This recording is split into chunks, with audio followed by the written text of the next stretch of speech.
Hello, my beautiful brothers and sisters in Christ. This is Truth in Focus with another YouTube video. If you guys are enjoying this YouTube series, please make sure to hit that like button, subscribe, and share with your friends and family. Let's get started. Today we'll be reading Genesis chapter 16 through 20. Chapter 16. Abram's wife Sarai had not bore him any children, but when she had an Egyptian slave woman named Hagar, and so she said to Abram, "The Lord has kept me from having children. Why don't you sleep with my slave? Perhaps she can have a child for me." Abraham agreed with what Sarai said. So she gave Hagar to him to be his concubine. Abram had intercourse with Hagar, and she became pregnant. When she found out that she was pregnant, she became proud and despised Sarai. And Sarai said to Abram, "It's your fault that Hagar despises me. I myself gave her to you. And ever since she found out that she was pregnant, she has despised me. May the Lord judge which of us is right, you or me." Abram answered, "Very well. She is your slave and under your control. Do whatever you want with her." Then Sarai treated Hagar so truly that she ran away. The angel of the Lord met Hagar at a spring in a desert, on the road to Shur, and said, "Hagar, slave of Sarai, where have you come from and where are you going?" She answered, "I am running away from my mistress." He said, "Go back to her and be her slave." Then he said, "I will give you so many descendants that no one will be able to count them. You are going to have a son, and you will name him Ishmael, because the Lord has heard your cry of distress. But your son will live like a wild donkey. He will be against everyone, and everyone will be against him. He will live apart from his relatives." Hagar asked herself, "Have I really seen God and lived to tell about it?" So she called the Lord, who has spoken to her, quote unquote, "a God who sees." That is why people call the well between Kadesh and Bered the well of the living one who sees me. Hagar bore Abram a son, and he named him Ishmael.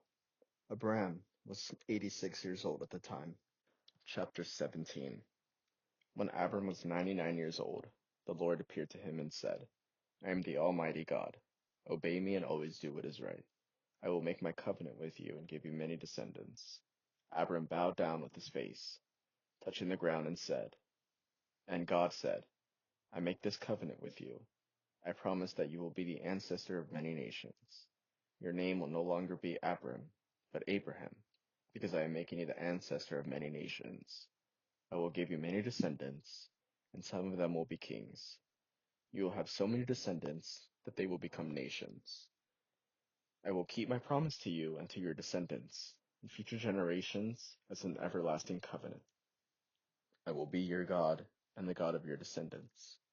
I will give to you and to your descendants this land in which you are now a foreigner. The whole land of Canaan will belong to your descendants forever, and I will be their God." God said to Abraham, "You also must agree to keep the covenant with me, both you and your descendants, in future generations. You and your descendants must all agree to circumcise every male amongst you. From now on, you must circumcise every baby boy when he is 8 years old, including slaves born in your home and slaves brought from foreigners. This will show that there is a covenant between you and me. Each one must be circumcised, and this will be a physical sign to show that my covenant with you is everlasting. Any male who has not been circumcised will no longer be considered one of my people, because he has not kept the covenant with me." God said to Abraham, "You must no longer call your wife Sarai. From now on her name is Sarah. I will bless her, and I will give you a son by her. I will bless her, and she will become the mother of nations, and there will be kings among her descendants." Abraham bowed down with his face touching the ground, but he began to laugh when he thought, "Can a man have a child when he is 100 years old? Can Sarah have a child at 90?" He asked God, "Why not let Ishmael be my heir?" But God said, "No. Your wife Sarah will bear you a son, and you will name him Isaac. I will keep my covenant with him and with his descendants forever. It is an everlasting covenant. I have heard your requests about Ishmael, so I will bless him and give him many children and many descendants. He will be the father of 12 princes, and I will make a great nation of his descendants. But I will keep my covenant with your son Isaac, who will be born to Sarah about this time next year." When God finished speaking to Abraham, he left him. On that same day, Abraham obeyed God and circumcised his son Ishmael and all the other sons in his household, including the slaves born in his home and those he had bought. Abraham was 99 years old when he was circumcised, and his son Ishmael was 13. They were both circumcised on the same day, together with all of Abraham's slaves. Chapter 18. The Lord appeared to Abraham at the sacred trees of Mamre. As Abraham was sitting at the entrance of his tent during the hottest part of the day, he looked up and saw three men standing there. As soon as he saw them, he ran out to meet them. Bowing down with his face touching the ground, he said, "Sirs, please do not pass by my home without stopping. I am here to serve you. Let me bring some water for you to wash your feet. You can rest here beneath this tree. I will also bring a bit of food. It will give you strength to continue your journey. You have honored me by coming to my home, so let me serve you." They replied, "Thank you, we accept." Abraham hurried into the tent and said to Sarah, "Quick, take a sack of your best flour and bake some bread." Then he ran to the herd and picked out a calf that was tender and fat, and gave it to his servant, who hurried to get it ready. He took some cream, some milk, and the meat, and set the food before the men. There, under the tree, he served them himself, and they ate. Then they asked him, "Where is your wife Sarah?" "She is there in the tent," he answered. One of them said, "9 months from now I will come back, and your wife Sarah will have a son." Sarah was behind him, at the door of the tent, listening. Abraham and Sarah were both very old, and Sarah had stopped having her monthly periods. So Sarah laughed to herself and said, "Now that I am old and worn out, can I still enjoy sex? And besides, my husband is old too." Then the Lord asked Abraham, "Why did Sarah laugh and say, 'Can I really have a child when I am so old?' Is anything too hard for the Lord?" As I said, 9 months from now, I will return, and Sarah will have a son." Because Sarah was afraid, she denied it. "I didn't laugh," she said. "Yes, you did," he replied. "You laughed." Then the men left and went to a place where they could look down at Sodom, and Abraham went with them to send them on their way. And the Lord said to himself, "I will not hide from Abraham what I am going to do. His descendants will become a great and mighty nation, and through him I will bless all the nations. I have chosen him in order that he may command his sons and his descendants to obey me and to do what is right and just. If they do, I will do everything for him that I have promised." Then the Lord said to Abraham, "There are terrible accusations against Sodom and Gomorrah, and their sin is very great. I must go down to find out whether or not the accusations which I have heard are true." Then the two men left and went towards Sodom, but the Lord remained with Abraham. Abraham approached the Lord and asked, "Are you really going to destroy the innocent with the guilty? If there are 50 innocent people in the city, will you destroy the whole city? Won't you spare it in order to save the 50? Surely you won't kill the innocent with the guilty. That's impossible. You can't do that. If you did, the innocent would be punished along with the guilty. That is impossible. The judge of all of the earth has to act justly." The Lord answered, "If I find 50 innocent people in Sodom, I will spare the whole city for their sake." Abraham spoke again, "Please forgive my boldness in continuing to speak to you, Lord. I am only a man and have no right to say anything. But perhaps there will only be 45 innocent people instead of 50. Will you destroy the whole city because there are 5 too few?" The Lord answered, "I will not destroy the city if I find 45 innocent people." Abraham spoke again, "Perhaps there will be only 40." He replied, "I will not destroy it if there are 40." Abraham said, "Please don't be angry, Lord, but I must speak again. What if there are only 30?" He said, "I will not do it if I find 30." Abraham said, "Please forgive my boldness in continuing to speak to you, Lord. Suppose that only 20 are found." He said, "I will not destroy the city if I find 20." Abraham said, "Please do not be angry, Lord, and I will only speak once more. What if only 10 are found?" He said, "I will not destroy it if there are 10."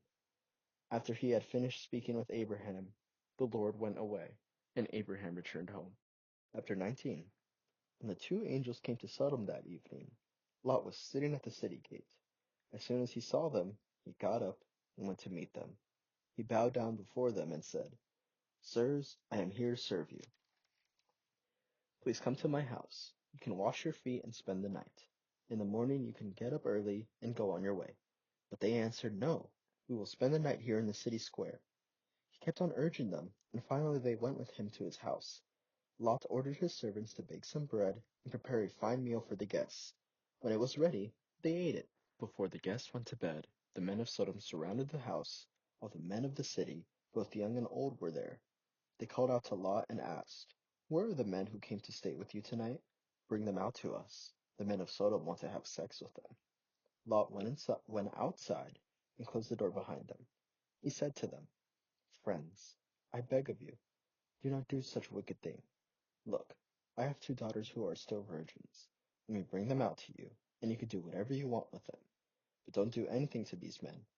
They are guests in my house, and I must protect them. But they said, Get out of our way, you foreigner. Who are you to tell us what to do? Out of our way, or we will treat you worse than them. They pushed Lot back and moved up to break down the door. But the two men inside reached out, pulled Lot back into the house, and shut the door. Then they struck all the men outside with blindness, so that they couldn't find the door. The two men said to Lot, If you have anyone else here, sons, daughters, sons-in-laws, or any other relatives living in the city, get them out of here, because we are going to destroy this place. The Lord has heard the terrible accusations against these people, and has sent us to destroy Sodom. When Lot went to the men that his daughters were going to marry, and said, Hurry up and get out of here. The Lord is going to destroy the place.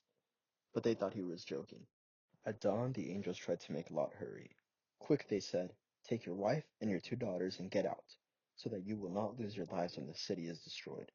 Lot hesitated. The Lord, however, had pity on him. So the men took him, his wife and his two daughters, by the hand and led them out of the city. Then one of the angels said, Run for your lives. Don't look back and don't stop in the valley.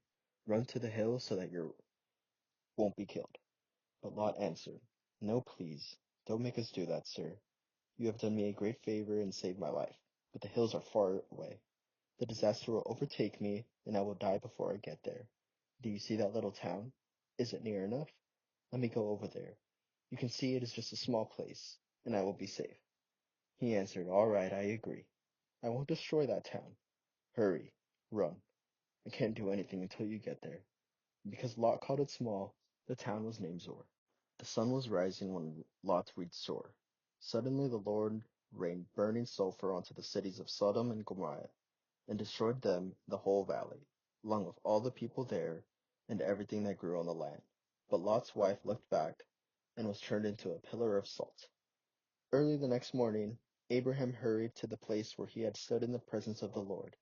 He looked back down at Sodom and Gomorrah and the whole valley and saw smoke rising from the land, like smoke from a huge furnace.